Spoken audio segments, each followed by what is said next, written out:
Yo, what's good? There's Rocksteady at King of the Pit TV. Kids love the pizzle.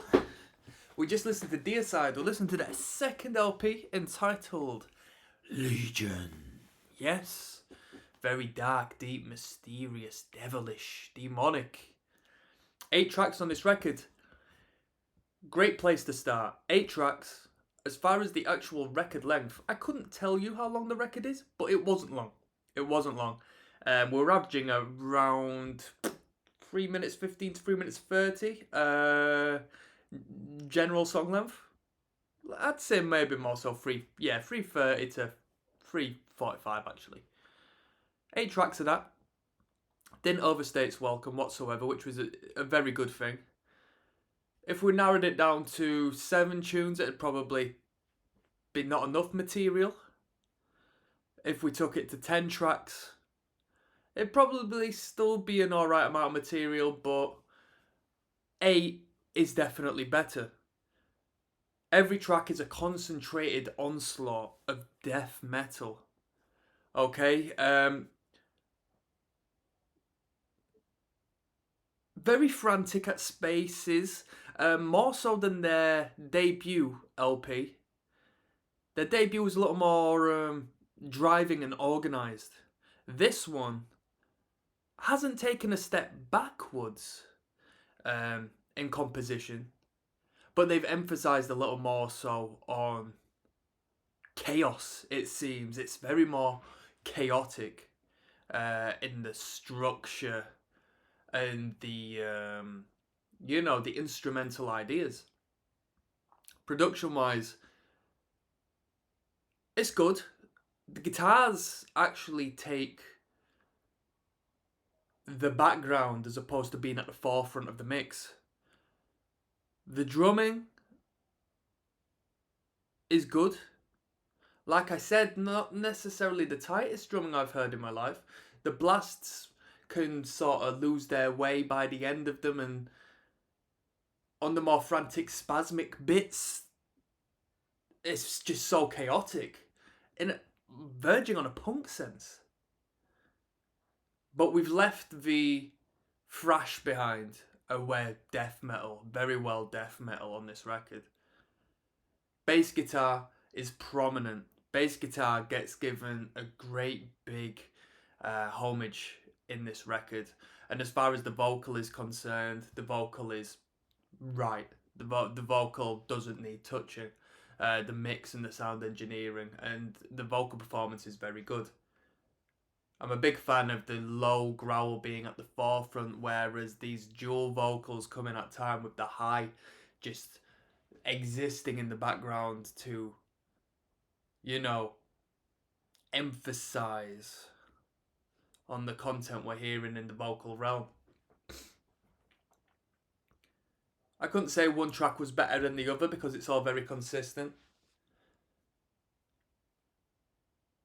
Although I think the track, you know what?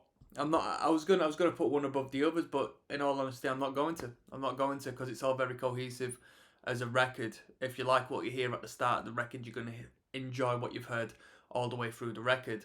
And the best thing is, like I said, it doesn't outstay its welcome, so you're not necessarily going to be given the opportunity to get bored of it because it will be over and done before you know it if you keep it on playing.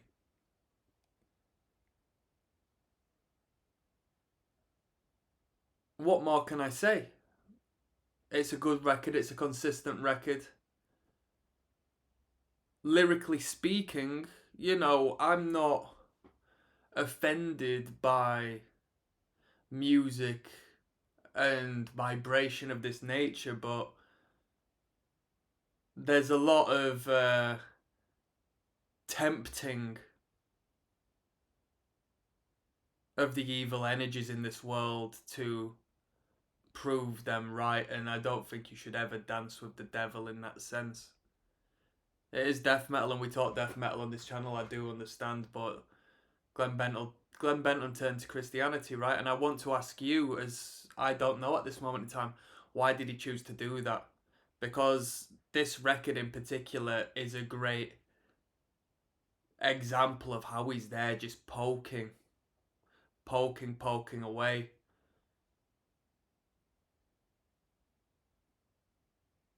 Of what is deemed the good in the world.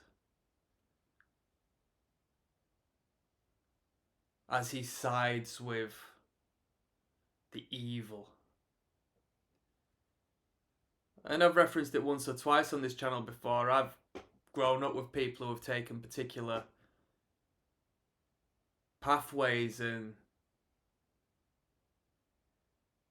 taken spiritual and occult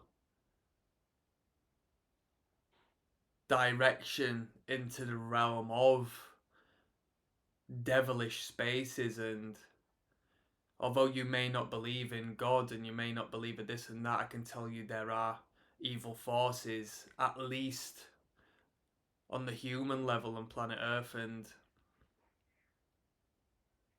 I don't think it's something to be praised personally.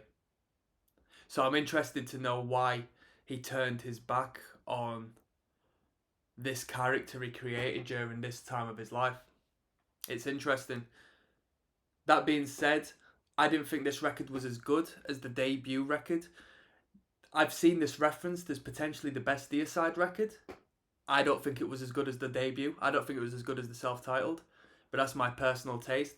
It seemed as if the debut had more of a rootsier thrash metal sound, whereas this is death metal. This isn't thrashing music. This is death metal music. Ramo Jamo, full of blast beats, spasmic, crazy, intricate guitar lines. As to which I said during the listening of this, it's verging on tech death. I felt it was verging on tech death. I wonder where they go from here. It does make me question what the next record is going to sound like, as to whether they take this sound further, they continue within this space, whether they dull it down, whether they take an alternate approach to things. It does make me wonder. And on that note, I'm signing out. I'm going to give it a rating. I'll give the record a 5 out of 10. To me, it wasn't a special record. To me, it wasn't special. I felt like the original sound was more special. This, to me, enters the realm of death metal that I find boring, to be frank. And I'll finish that on that note. Peace.